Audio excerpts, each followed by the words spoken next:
in hopes of deterring Allied airstrikes today, Monday, January the 21st, 1991. From NBC News, this is a special edition of Today, America at War. Now, here are Bryant Gumbel and Deborah Norville.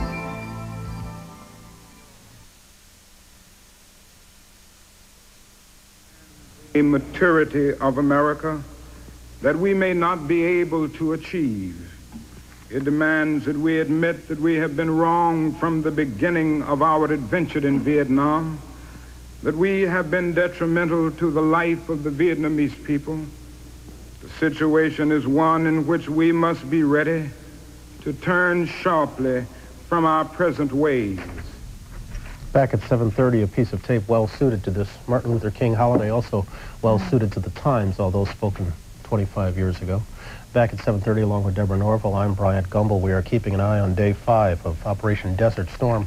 This morning, many of us awoke to disturbing pictures from Baghdad of prisoners of war. U.S. and Allied flyers shot down, captured by Iraq, paraded before Iraqi television. Latest word from Baghdad, those POWs will be scattered among targets around Iraq in hopes of deterring Allied attacks, an act condemned by Secretary of Defense Dick Cheney, who said they will not deter those attacks. And Deborah has more on that and the rest of the news there. Yeah, Brian. Baghdad Radio is reporting this morning that Iraq has begun using prisoners of war as human shields.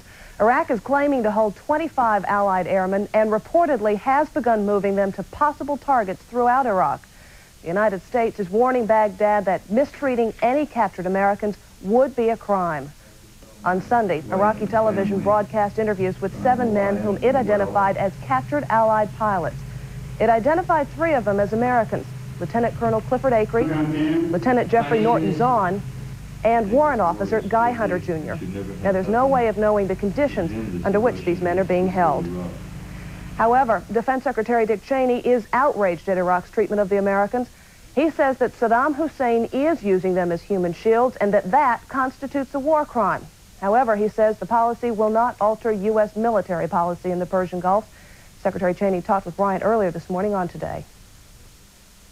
Obviously, has used chemical weapons. He's made it a practice in connection with his own military efforts to launch weapons at the civilian targets in Riyadh and Tel Aviv. I suppose the fact that he'd violate the Geneva Convention where prisoners are concerned shouldn't be that surprising to us. It is unfortunate, and he will be held accountable. Meantime, back at home, a lot of Americans are holding vigils and are praying for peace and the safety of American troops in the Gulf. That's particularly true in one Virginia community. Correspondent Deborah Roberts this morning is in Norfolk, Virginia. Morning, Deborah. Good morning, Deborah. The action in this battle may be happening half a world away, but every bit of it is being felt right here in Norfolk, Virginia.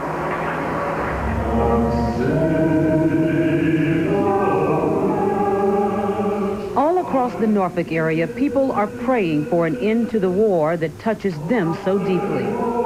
We're coming to you to intercede for all the peoples of the world. The prayers are personal. Nearly 40,000 servicemen and women have left this area to join the war in the Gulf.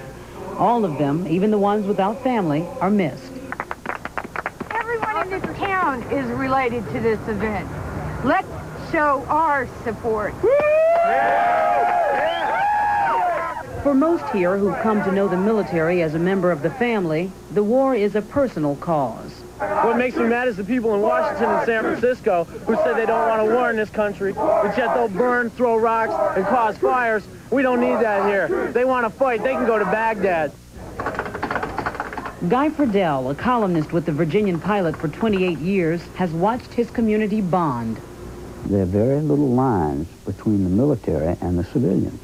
They vanish, and that's been the way it's been. That's how it's been since World War II. If you believe in prayer, pray for them. If you don't, wish them the best of luck. On a local radio talk show, callers can't wait to share their thoughts.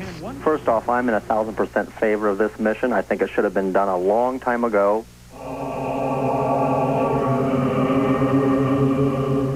In a military town, there are no miles between home base and the battlefield. Now, this community is making every effort to deal with the pain resulting from war. A lot of hospitals are offering free counseling services and support groups, and churches are still planning special prayer services. Deborah? All right, Deborah, thanks. Other news to report this morning, there is more trouble in the Baltic.